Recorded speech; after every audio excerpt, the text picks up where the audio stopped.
I showed up with a cake, a plain thing with vanilla buttercream and strawberries tucked between the layers because Rebecca had loved strawberries since she was 4 and because I wanted something she would remember, not because she asked, but because I had always been the one who noticed the small wants. I paid extra for the little sugar flowers. I paid the delivery fee so I would not be late. I rang the bell at 10 minutes past 11 on a bright Saturday morning, hair still damp from the shower, a cardigan folded over my arm, a box in my hands that smelled like sugar and butter and thyme. The door opened. Rebecca stood there in jeans and an expression I had only lately learned to read, mild impatience with a coat of irritation. She glanced at the cake, then at me, the way one looks at an old poster in a thrift shop that still has a price tag on it. Her voice slid out flat. "Oh, it's you." She said it like it was the weather, like she was registering an inconvenience. Then she said the thing that knocked the air out of me. The best gift would be if you died. The cake box trembled in my hands. For a beat, I thought the world had folded in on itself.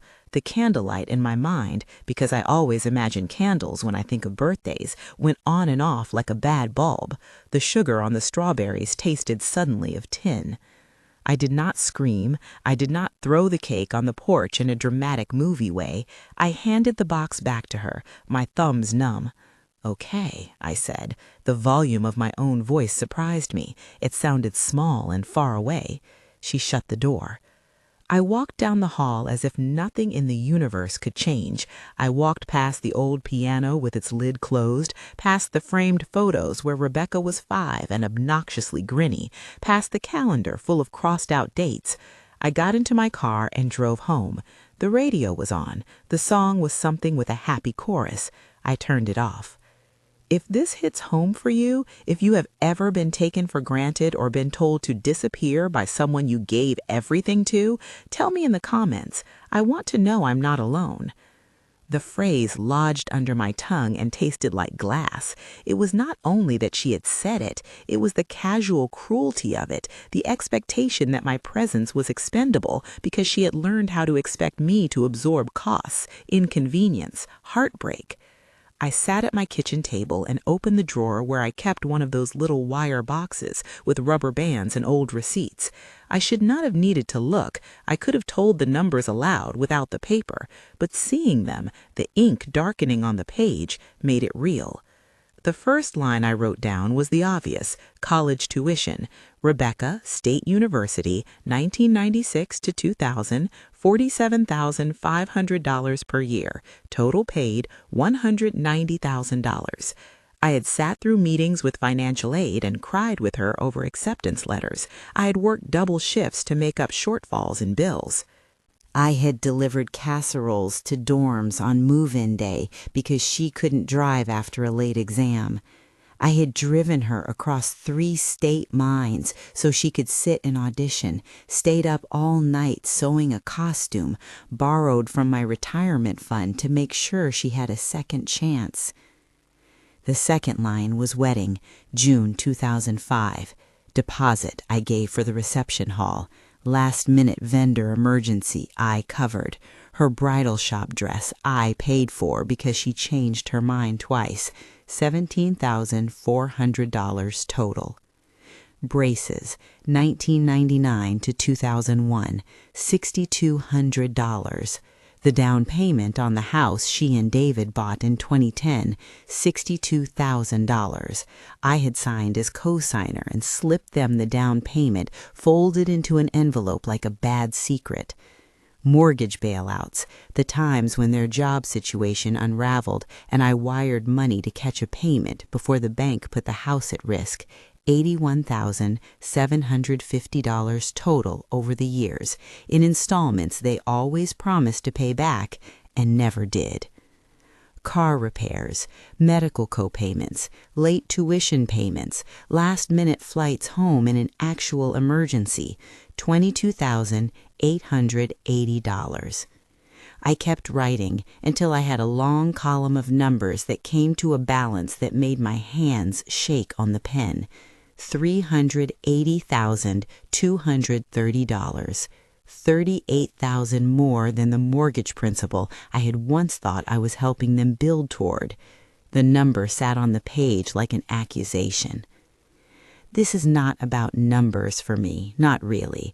Those figures were the evidence. The real thing was the pattern, the expectation that my life, my savings, my nights, my body existed to be a safety net. For years I had believed love meant erasing my contours to make room for another shape. I believed it because that was the only way I knew to keep the house from cold drafts and the kids in shoes. I believed it because I thought that was what motherhood looked like, a long subtraction of self. Some of the sacrifices had been obvious, cinematic almost. I remember the time when Rebecca was 13 and got pneumonia in February. I had been working nights at the hospital as a nurse, and I took 12 consecutive days off, unpaid, because the doctor said she'd need someone overnight if she developed complications. I traded my shift for a younger nurse who needed the overtime. I slept in a small chair by Rebecca's bed and held a damp cloth to her forehead, and while she slept, the fever broke, and I felt like I had done something holy. Other sacrifices were quiet. The boxes of jewelry I pawned after her first semester because we had miscalculated financial aid, and because I told myself girls' education came before my locket. I still remembered the metal tang in my mouth when I handed over the little velvet box, the locket that had been my mother's, the chain that had sat on my throat for decades. I sold it for $1,200 and gave Rebecca another semester. She cried then, like it was not tied to a debt they later forgot. There were nights I missed at the hospital because of recitals and pages of copies of receipts where my name appeared as the only source. There were times when I watched her graduate in a dusty cap and gown and felt for a second that I was invisible in the crowd, an older woman in a candy apple red coat waving until my hand hurt. The ledger grew. Each line was a small wound. $7,600 for the piano repair I paid for before her recital because she would not perform if it sounded like the keys were dying. $3,450 for winter coats when David had lost his job. $1,800 wired to an out-of-state landlord when they were at risk of eviction. $2,500 in child care costs I covered because they promised they couldn't find a sitter. And then the things that were harder to put numbers on, the lost vacations I canceled because my children needed a present, the evenings of my youth spent working overtime in the oncology ward while their friends' mothers went on cruises, the birthdays when there were always more pressing needs than celebrating. Those were not on the paper, but they were in my bones. I read the list out loud to myself in the dark kitchen, voice thick. "This is what I've done," I said. "This is what I gave." Giving had been a kind of weather in my life.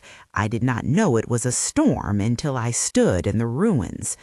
The phrase she had thrown at me, "if you died," turned every memory into evidence that my giving had been weaponized. It was not simply ingratitude. It was a ledger of expectation used as a club. I could no longer pretend ignorance. The sleepless night that followed was not cinematic. I sat up until dawn, folding receipts into piles and letting my mind do the arithmetic while the kettle sang its own low, indifferent song. Anger began as a flicker, like a match blown by the wind. By 3 a.m, the match was a steady flame. I am not a dramatic person by nature. I am methodical. The anger did not want to burn a house down. It wanted clarity. The next morning, I called Annal Adams. Annal is a woman in her late 50s with hair cropped like a competent wave and a desk lined with files. I have known her since she represented me in a small property dispute 5 years earlier. She did not exclaim at my call. She asked me what I wanted and then listened.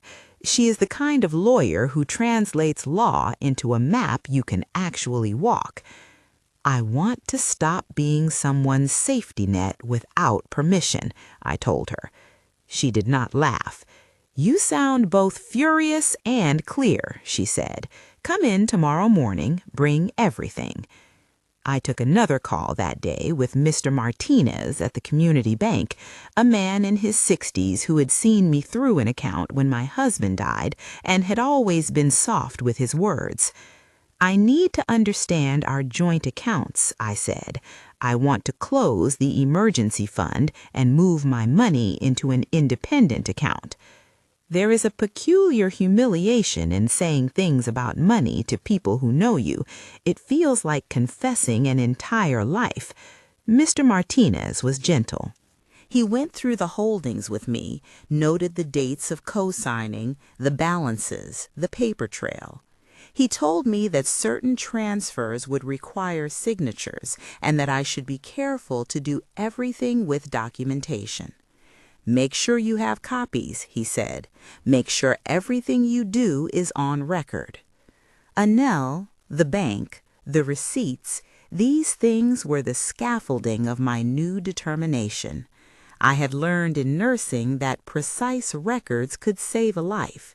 In reality, precise records were saving mine. Before I decided to leave, I compiled a long letter. I call it long because 30 pages is long to me. It took a week to write. At night, I sat at the kitchen table and typed, sometimes 3 sentences and a paragraph, sometimes pages cascading out of me like water. The letter was not meant to hammer Rebecca or to humiliate. It was a ledger, a chronicle, an offering of truth. It began like this. Rebecca, this is not a wish, it is a truth. For 45 years I have been your mother. For 30 of those years I have been your bank, your backup plan, your unpaid counselor. I love you. I always will. But love is not emptying yourself until you vanish. I am enclosing copies of receipts, bank transfers, and a list of the nights I missed work for you. I am not doing this to hurt you. I am doing this so you can see, objectively, with ink on paper, what our history has cost me. I do not want thanks or a check. I want honesty. I want boundaries. I want us to find a way to respect each other that does not include me dissolving into obligation. I included pieces of my life in that letter, the story of the locket, the night of pneumonia, the day I signed as co-signer because they promised to be careful. I also put in the hard numbers, a ledger in the back that totaled $388,030. I rounded it oddly because it felt more honest than rounding up. I included copies of bank statements, transfer records, the canceled checks. The letter was not an ultimatum, it was a document. It was the moment I told the truth in a way that could be counted. I left the letter on the kitchen table, folded in a thick manila envelope with my name on the outside, dated. I did not shove it under a pillow or burn it. I wanted it to be clear and visible. I left instructions for my neighbor, Elvra, who had been my friend for 20 years. A note in her mailbox, a call to say I might be away for a while, a key under the hydrangea pot. Elvra is small and quick, the sort of person who gathers people's laundry and returns it folded and warm. She said when I told her what I planned, "You are allowed to protect yourself, Jules." Protect had a militaristic sound, and I hated that. I preferred preserve, but in the end, I was both preserving and protecting. The first legal actions were boring and deeply satisfying. The bank closed the joint emergency account when I walked in with my ID and a calm spine. Mr. Martinez printed out the slip and handed me a copy. I filled out paperwork to change beneficiaries on accounts where my name had been listed as joint. I withdrew enough to put into a separate account that, with Annelle's guidance, would ensure I had independent access to funds. These were not drastic things, they were ordinary steps you take when someone is no longer allowed to make your future their safety net. At Annelle's office, she advised me to change the will in a specific way and to consult on cosigner liabilities. You don't want to be liable for someone else's debt any longer legally required, she said, not in judgment, but as a practical physician of law. She explained that removing cosigner status required agreement in some cases, but not in others, that loans tied to real property had different rules. She scrolled through documents and highlighted the dates and signatures. "We'll do this the right way," she said. "It will be clean. You deserve clean." We talked about possibilities. We did not speak about revenge. We spoke about contingencies, about what would happen if Rebecca called the county, about how to ensure I could travel if I wanted to. She recommended a physician I could take documentation to if anyone contested my mental capacity. "It happens more than you think," she said. There was a pragmatic sadness in her eyes. She sees the exhaustion in clients who must prove their own competence. I did not want to disappear in a way that hurt anyone. I wanted to step back where stepping back was needed. I wanted distance, not drama. But 2 sentences had turned my life into a logarithm that no longer balanced. I started researching, not to find ways to hide, but to find ways to live. I called a travel agent, Klaus, whom I had used to book a trip to Florence when I was 58 and decided that the world was not finished with me yet. "I want to know what it's like to live somewhere where the air tastes different," I told him. "Tell me about places where cities are small and water is close." He suggested Switzerland with practical affection. "There is structure there," he said. "People look at the river and think it's a problem to be organized." I made lists of smaller things: German classes, a weekly watercolor group, a volunteer roster at a nursing home that did not require me to be anyone's financial option. I looked up apartment listings next to a lake, read about tax implications in simple articles, and felt my chest uncoil. But even as I planned, reality did not vanish. Rebecca called. She sent messages. "Mom, where are you? Please answer," the text read. I did not answer the first 2. I read and felt the old habit like a muscle twitching, to pick up the phone and fix a problem, to be soothing, to make the anxiety of others softer. Instead, I left her messages unread. I was careful to document the unanswered calls later because my lawyer had advised me to keep records. When Rebecca finally called and left a message, voice threaded with something that could have been panic, could have been habit, I listened. "Mom, this is not funny. Where are you? The twins are going to their recital. What do you mean you left?" "I sent you a letter," I recorded myself telling her later, my voice even. "I need time. I will come if you need me in a real emergency. I am not your emergency fund." Her reply, when it came, was a flurry of texts. Anger, hurt, accusations. "You abandoned me. You can't do this. You don't know what it's like." There was a photo of the twins, their cheeks full and eyes bright, a lifetime of little silhouettes. I called David once just to let him know where I was. He was more blunt than Rebecca. "You can't just walk away from family," he said. The tone was the one people use for mechanics and carpenters, as if family was a structure that must be continually maintained. "You have responsibilities when you sign on as cosigner." I listened. I told him I knew the legal implications better than I had the day I signed. He said I was making a mistake. I said nothing. A week later, I sat at my kitchen table and packed a small suitcase. I was not running. I refused to dramatize it. I packed a few dresses, my favorite cardigan, the little leather-bound notebook where I kept lists of things to do, and a stack of documents, copies of the bank transfers, the letter, the receipts, and Nell's card. I put the envelope with the long letter inside a larger envelope marked, "For Rebecca, read." I left it on the table, like a map. Elvra arrived that afternoon with a casserole and a willingness that felt like a warm hand. "I'll take your plants to water them," she said. "I'll look after the mail. You don't have to tell me everything." We stood in my kitchen while the sun folded into the afternoon, and we did not speak for a while. I could feel the city's noise as if it were trying to coax me back into the fold. "Are you afraid?" Elvra asked me finally, because women like us know the question is never whether we are afraid, but what we do with that fear. "A little," I admitted, "but mostly I am tired of being what someone else expects." She hugged me. "Then go," she said. There are practicalities that do not make for good melodrama. I filled out transfer forms. I took copies of my passport. I called the consulate and asked what documents they recommended to carry for someone traveling for an extended stay. I asked questions about residency, not because I wanted to exploit any loophole, but because I wanted to make sure that if I chose simply to live in another country for a while, my affairs would be in order.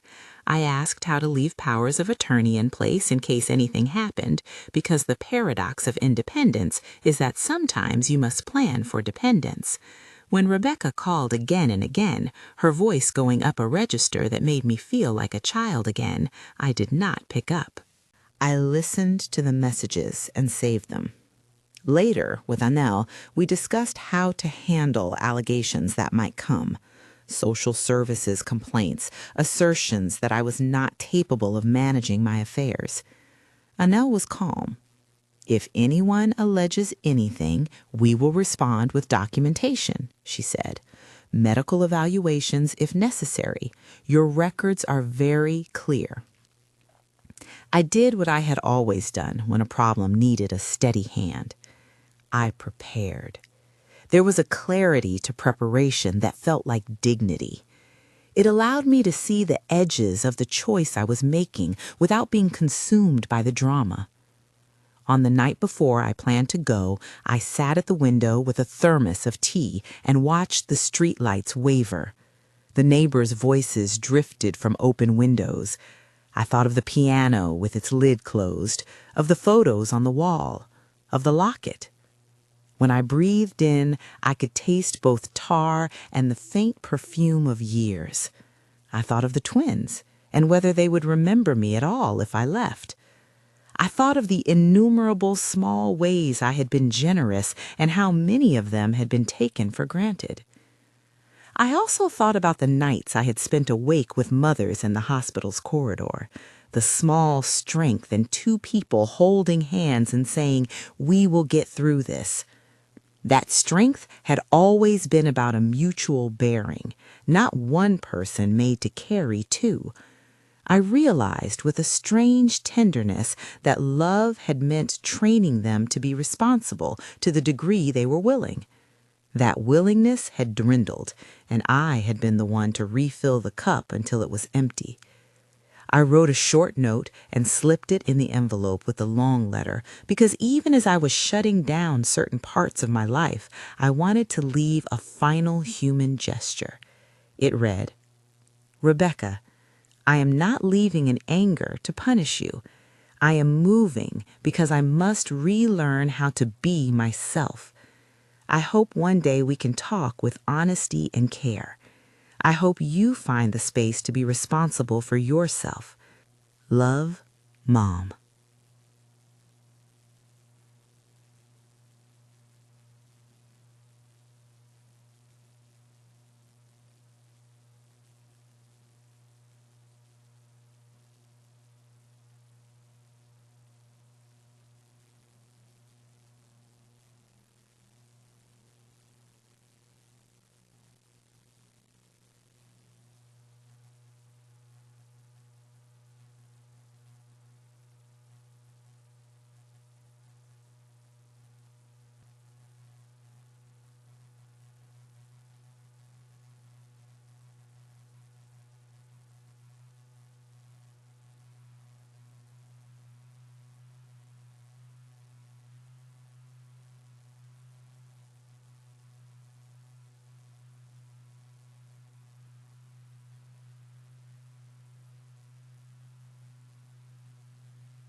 That is a statement people sometimes avoid saying aloud because it makes us human and vulnerable. I said no. There is a point where a life splits into the before and the after. For me, it was the day a cake became evidence and a sentence became an ultimatum. The after is complicated and beautiful in ways I could not have predicted, but I am not there yet. Not fully. I close the taxi window and the city blurs.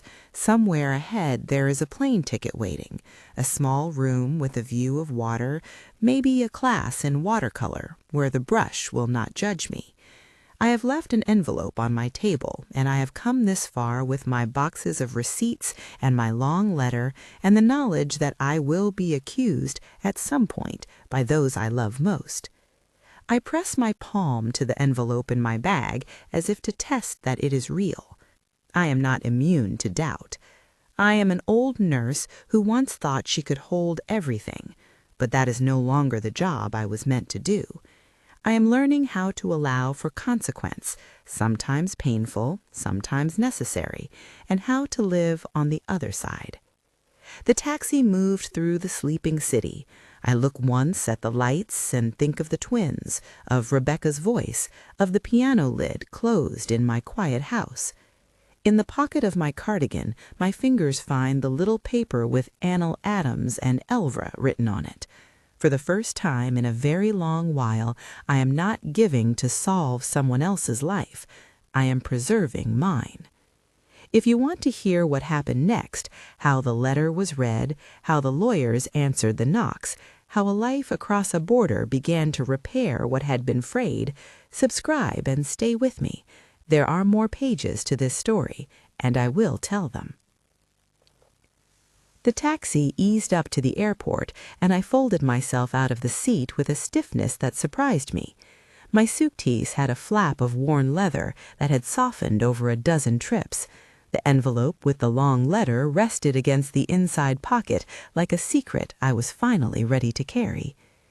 The security line smelled like coffee and disinfectant. Travelers moved around me in a current of small urgencies. At the gate, I sat with a paperback I would not open and watched strangers stitch pieces of their lives together. A couple arguing over seat choices, a man crying into his cuff, children practicing patience. I felt, absurdly, like I belonged to none of those stitches and to all of them. On the plane, the hum of the engines settled into me like a tonic. I slept for the first time in 2 weeks without waking at every imagined phone ring. When the light on the cabin ceiling blinked, I expected a message from Rebecca, a howl of accusation, a demand. There was nothing. For the first time since the door had closed at her house, silence was not pressure. It was a shape I could breathe. Zurich smelled slightly of cold stone and coffee. The air cut clean against my face as I walked out of the terminal, and for a moment I felt almost frivolous, the way one does when stepping into a life one did not allow oneself before. Klaus met me with the practicality of a man who sells routes to other lives. He had booked a small apartment on the lake with a balcony and a view that made my mouth go dry in the best way. "You wanted order and water," he said. "This has both." The first night I did what people do when they step into a new life. I made a small ritual of it. I unpacked one shirt, one pair of trousers, a photograph of my parents tucked into my wallet, the fireproof lockbox with copies of my documents, and the leather notebook where I'd begun to list the things that steadied me. I stood on the balcony and leaned over the glass railing. The lake was a sheet of pewter. The building's windows blinked like understanding eyes. I drank tea and then slept like a person who finally allowed the muscle of sleep to return. The days in Zurich folded one into the other with the comfortable regularity of a clock. I registered with the local authorities, filled out the forms the man at the municipal office spoke to me about carefully, and learned enough German to ask for directions and to make a joke about the weather. I enrolled in an evening class in conversational German and a watercolor group that met on Tuesday afternoons in a studio, warmed by sunlight and the smell of turpentine. I volunteered a few mornings a week at a neighborhood care center where the staff welcomed the fact I was a nurse who had retired with hands that still remembered how to hold a trembling one. I met Herr Meyer by accident or luck. He sat beside me at a small table outside a cafe and asked if the pastry I had chosen was the chocolate one in German, which it was. He was a man who believed in numbers but loved the lyricism of small things, the croissant's flake, the slope of a lake, the way people park their bikes in a certain tidy order. He turned out to be a financial advisor who worked with expatriates and retirees, not in the flashy way that calls itself wealth management, but in a calm, common-sense manner that made me feel as if my small savings were not a literary embarrassment. "Mrs. Alvarez," he said, using the name on my passport, though I had signed John's name into papers that felt like fossilized continents. "Your plan is not a sprint, it is landscaping." He explained diversification with the exactness of a nurse explaining medication dosages, safe, measured, compartmentalized. He suggested a mix of conservative bonds, a small allocation to a diversified global fund, and a local savings structure that would pay me a modest income. He did not promise lakes of gold. He promised that I would not be at the mercy of a single account anyone else could touch. There were good days and days that were a thin ache. My phone buzzed with messages from Rebecca, from David, from numbers I recognized and some I did not. Some were pleading, some were accusatory. When Rebecca texted the twins' faces in a collage, two grinning slices of childhood, I felt a pang like hunger, and then the old habit. Pick up the phone, fix it, soften things. I did not. Instead, I wrote. The long letter had been a ledger and an honest archive. Once in Zurich, with my hands not totally full of protest and urgency, I expanded it into something else, a public essay for a website that specialized in midlife stories. With Annelle's counsel, I kept personal details that needed to stay private. I changed last names where it felt prudent. I kept the ledger's raw facts, because raw facts are hard to argue with. The essay opened slowly and then found its way. I was told the best gift would be if I died. I walked away because I could not be both banker and mother without losing myself. The piece found a readership faster than I expected. Emails arrived like small offers of warmth. A woman in Ohio who had been cut off from her own mother and who wrote 3 paragraphs of grief and thanks. A man in Minnesota whose sister had burned through his father's savings and who said he felt seen. I began to correspond with readers who offered little pieces of life back to me, and reading their words anchored me in a way I hadn't anticipated. I would reply to some with long emails. Others I answered with a simple thank you and a heart. The correspondence felt like an unexpected ministry, not preaching, just listening and being listened to. Not everyone reacted with compassion. Once the essay reached a reporter for a national paper, an interview followed. The conversation was sober and professional. The piece was balanced, and when the article hit, the reactions split cleanly. Some people wrote in condemnation of my abandonment. Others thanked me for showing them a path they had not thought possible. A radio host asked me to come on and talk about boundaries. A podcast producer sent me an email asking if I would be willing to tell my story to a younger audience. I said yes to 2 and declined the rest that felt like spectacle. Alongside the small acclaim came the predictable friction. Rebecca's calls grew more frantic and then became legal. She filed a report with county social services in our home state, alleging elder abandonment and suggesting, without malice I suspect, but with all the fury of entitlement, that I was no longer competent to manage my affairs. The first time I heard about it, Annelle called me at 9 in the morning with a voice that was practical and cool. "They have opened an inquiry," she said. "It is preliminary. They will want to interview you. They may ask for medical evaluations. It is more common than you think. When someone loses a resource, they sometimes try an institution. There was a thud inside me that was equal parts exhaustion and ridiculousness. Of course she would go to institutions. Institutions were a language she used when other languages failed. "What do I need to do?" I asked. "Collect everything," she said. "Your medical records, bank statements, travel documents. We will prepare a packet. I will contact the social worker and let them know that you are cooperating. It will not be pleasant, but we will be methodical." The social worker called. Her tone was careful. She read a list of standard questions about daily living, medication, cognitive tasks. When we met, which we did by a formal video conference at a local county office, I spoke plainly and offered documentation. The social worker thanked me for my cooperation and told me the inquiry would remain open while they collected records. There was relief and also the strange humiliation of answering simple questions about my ability to manage meals as if I were auditioning for autonomy. I expected the investigation to be domestic. Instead, at about the same time, Rebecca escalated within my network in Zurich, contacting the consulate and alleging I had taken off in a way that left them in danger.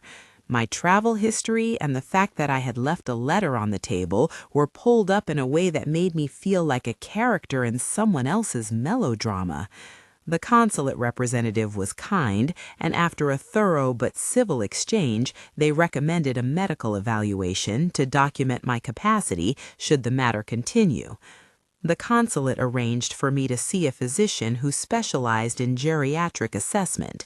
He spoke with calm directness, a man with a bifocal glance and a clipboard. He asked me to draw a clock, to name the months backward, to describe a short story he read in front of me. He asked me to recall 3 words after 10 minutes. He was precise, and when he was finished, he sat back and wrote. "Cognitively intact for age," he said. "Documentation consistent with full capacity. There may be stress and anxiety. A referral to a counselor could be helpful, but there is no evidence of impairment." He handed me a typed report, and for a few minutes after, I felt something like righteousness mingle with the ridiculous feeling of having to prove what I had always known. My wits had not been stolen. Annelle filed the medical report with the county and with Rebecca's attorney. The county closed the inquiry a month later with a note saying there was no substantiation of the claim. Rebecca did not withdraw her anger. She recalibrated it. The calls continued, alternating between pleading and blame. David sent an email that was thin with regret and thick with pragmatism. Would I accept a negotiated repayment plan? They could set up an installment agreement. I read his words in the small apartment with the lake light tapping at the floor and felt the old compulsion to mend the roof by myself. I responded with a clear written note and with Annelle copied. "If you wish to repay any sums, do so through your attorney," I wrote. "Any repayment must be documented, and if it touches joint liabilities, may require formal agreements. I will not be manipulated by shame." There was a long pause in the correspondence. Then a few weeks later, a formal settlement offer appeared through the lawyers. It was the slow arithmetic of debts and equities, and I read it with Annelle at my side, making notes. "They are offering to settle for 50% of the down payment plus structured repayment of some mortgage bailouts," she said. "It is not what you lost in full, but settlements rarely are. You could accept and close this chapter, or you could litigate and risk more time and expense." It was a moral problem dressed as math. I had wanted, in the moment of being asked to vanish, not vengeance, but restoration. Restoration sometimes requires a battle in a courtroom. Sometimes it requires the patience of negotiation. The choice felt like teaching. Which lesson do I want to make permanent about what happens to me when I stand up for myself? We negotiated. The house went into default shortly after when David lost his job again and a creditor pressed. The bank began foreclosure proceedings.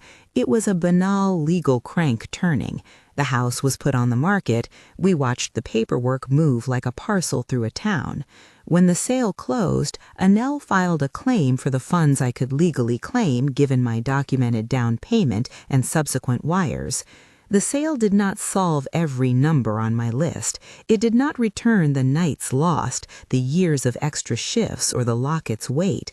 But after months of legal process, the settlement returned a sum that allowed me to clear significant outstanding liabilities and to begin to set my financial situation on more stable ground. I am careful to say this. Our settlement was specific to my documentation and our jurisdiction. We had a promissory record for the down payment. We had transfers recorded as loan in my husband's bank name and the labeled checks. With legal counsel, I pursued what the papers could prove. Annelle structured a settlement that returned the down payment of $62,000 plus a negotiated portion of mortgage bailouts and accrued interest totaling $143,560. That figure is exact enough to be useful and not so large as to feel like a moral victory lap. It allowed me to pay off some lingering debts and to buy a small, debt-free flat near the lake. I kept my voice measured when I spoke of it because there was no thrill in another person's loss. The money simply untangled what had been tangled. The sale of my old apartment back home came later. The timing was part luck and part planning. I had, years earlier, put the townhouse in my name as protection. When I finally placed it on the market, it fetched a reasonable sum that, after fees and taxes, gave me a tidy sum that I used to arrange a modest annuity and to create a buffer for life. I do not live in opulence. I lived in a small flat with a balcony overlooking water and a kitchen where the kettle knows my rhythm. I have friends who call me for tea, and a painter named Ingrid who comes with her cat and a box of old brushes and laughs when my lines wobble in a way that is not judgmental but exact. The months in Zurich matured into seasons. I took a watercolor class where I learned not to fixate on every stroke. Sometimes a wash dries and becomes its own strange, honest thing. I volunteered, and the work fed my hands in a way that had nothing to do with being a provider and everything to do with being useful. My German progressed slowly. At a cafe, a waiter congratulated me on a pronouncement that was passable. I learned the cadence of the lake in winter, the way the crosswalks seemed emptier but kinder. I bought a second-hand bicycle and learned the halting joy of pedaling along the promenades. Occasionally, a voice would call from far away. Rebecca sent a message, shorter than the early ones, with a picture of the twins drawing hearts. Her tone had thinned. It had less of the cataclysmic accusation and more of the mechanical. David sent an email a month after the settlement explaining the payments they had arranged and apologizing for the way it had all escalated. I am not a vindictive person. I replied to David with a note that was brief and unconditional in its boundaries. I accept the settlement as a closure, I wrote. I will continue to be grandmother to the twins should they and you choose to have contact. I will not resume being a financial backstop. The grandchildren's letters began as hesitant, the kind children write when they have been coached by adults who are themselves cautious. The twins, now 9 and 8, drew me pictures on lined paper covered in crayon suns and misspelled words. One asked why Nana lived by a big lake. The other asked if I would come to their recital. I answered with care. Small gifts at holidays, postcards from places I visited, and a few careful notes that cherished them but honored my boundary with their parents. I sensed the complexity in their faces when we spoke over video. They loved me as children do, without the weight of adult conflicts. Their letters were balm. The public side of my story continued to grow. The essay and the interviews led to a book contract I had not been sure I wanted. The publisher approached me because readers had written in and because the subject, the intersection of aging, sacrifice, and reclaiming self, felt suddenly urgent in popular conversation. Writing the book was a strange, intimate labor.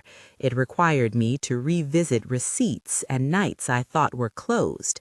I included exact figures where they mattered, not to inflame, but to anchor the argument. 45 years of giving can look noble and also extractive. We must be able to name both without shame. In the course of writing, I drafted a public letter to my daughter, an open letter that I published in an excerpt in the book, and that, in condensed form, ran in a weekend magazine. It began with a version of what I had left on the table, but then moved outward. I will love you always. That love does not require my erasure. If love is a contract, it must be reciprocal. If it is a covenant, it is honored with actions. The public letter did not seek to shame. It sought, gently, to invite honesty. The reactions were intense.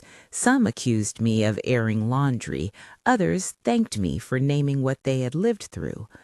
A woman in an online comment thread wrote, "My father called me entitled when I asked for help repaying college. I thought I was alone." A man wrote, "My mother paid my mortgage. When she died, the house became mine, but the guilt stayed with me."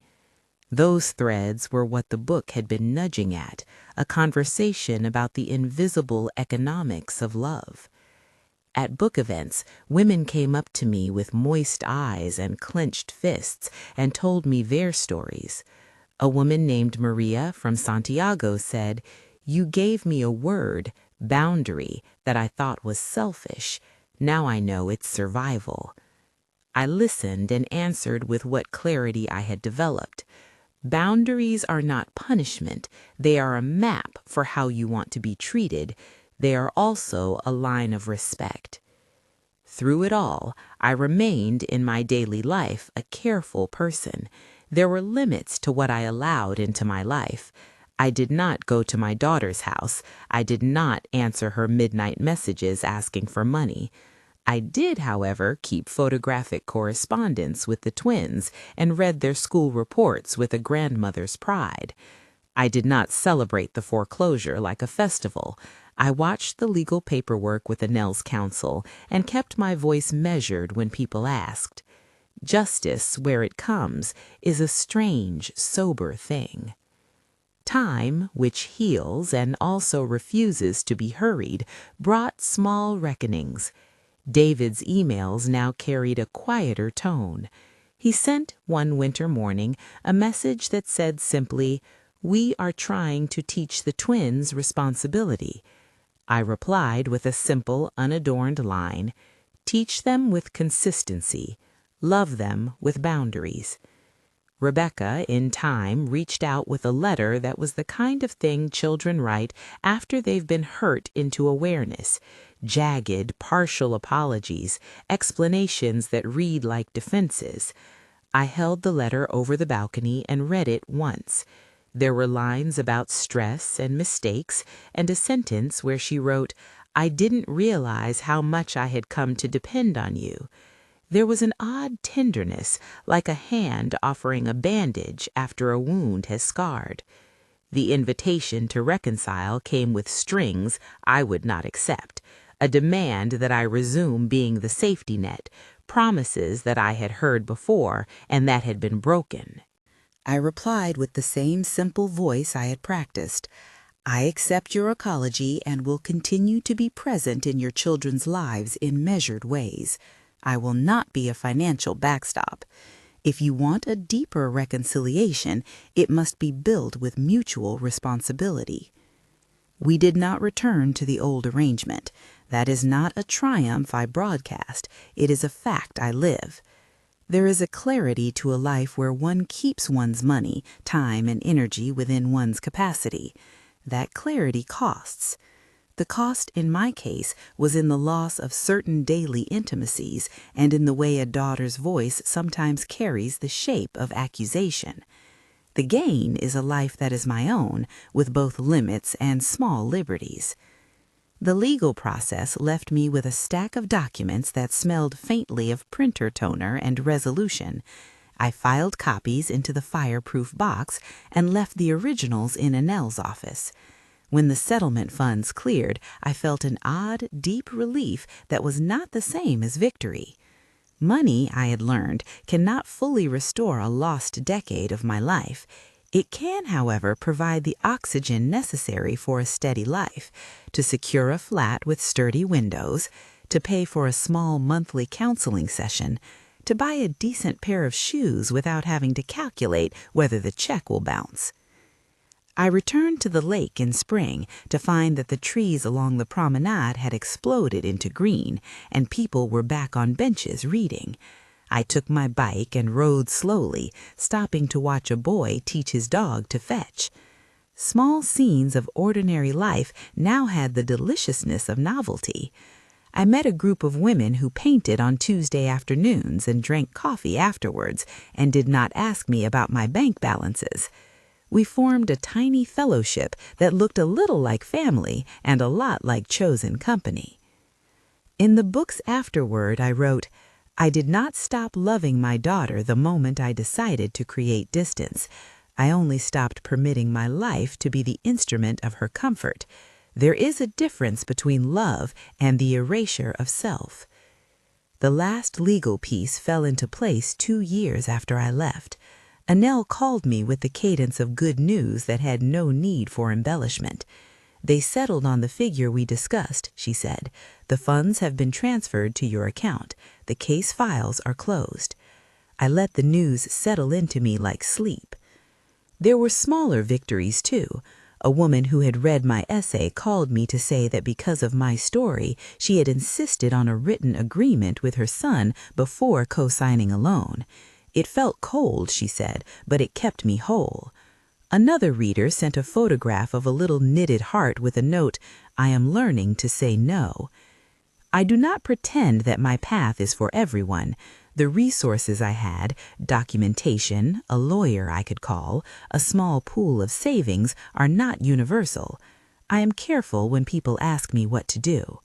I say plainly that they should seek counsel, that the law is different in every place, and that sometimes the best course is slow negotiation rather than dramatic exits. I did not invent a formula. I learned how to use the instruments available to me. My voice now, when I speak at events or on podcasts, is steady. I talk about ledger lines and late-night nurse shifts, about pawning a locket and watching a child graduate. I talk about the smell of sugar on a birthday cake and the silence that followed. I try to name both tenderness and harm without elevating either into a single story. The thing I say most is simple. You are allowed to protect your future. When the twins visited Zurich the next year for a school trip and arranged, through David's carefulness and the meetings we had, to meet me for an afternoon, I felt a dizzy private joy. They arrived with backpacks and clumsy public affection. We walked along the lake and ate ice cream that dripped down tiny chins. They told me about the science fair they were preparing for, the way their teacher had assigned them to plant beans. They held my hand when they crossed the cobblestones. I did not try to re-enter the old pattern. I bought them postcards to send home. They sent me a photograph later, the 3 of us in a frame on their mantel, and the sight of it, for all its smallness, felt like something repaired. On the balcony at night with a cup of tea and the book's author copies stacked on a table, I find myself thinking about the question that sits behind so many of these stories. When does love require giving all of oneself, and when does it require the dignity of holding some things back? My answer is not grand. It is human and imperfect. There are seasons when pouring out is necessary. There are seasons when pouring out becomes exploitation. The trick, which is work and not romance, is learning how to name those seasons. The letter I left in the kitchen table in my old house, the long ledger with receipts and the 30 pages of story, did not produce a miraculous reconciliation. It did what it was meant to do. It made visible the history that had been dismissed as natural devotion. People, including my daughter, can read a paper and see numbers. People do not always change their habits when shown the ledger. But some readers of my public pieces did, enough that I now spend time talking to groups about how to translate invisible labor into visible dialogue. On the day I was awarded a small civic prize by a local women's group for contributions to elder advocacy, the phrase felt lofty, but the event was small and honest. A woman from the audience stood and said, "When I was young, I thought my mother's love meant taking everything. Your story made me realize love also looks like borders." The applause was kind and gentle. The grandchildren sent me letters for birthdays. Rebecca's handwriting, when it came at all, was measured. She sent a note one Christmas that said, "Thank you for the postcards." In a small way, that was progress.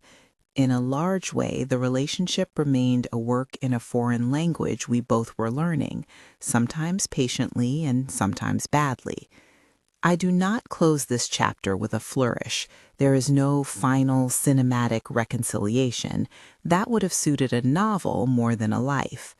I close it with a small domesticity, the kettle singing, a stack of watercolor postcards drying on the table, the lake a calm mirror.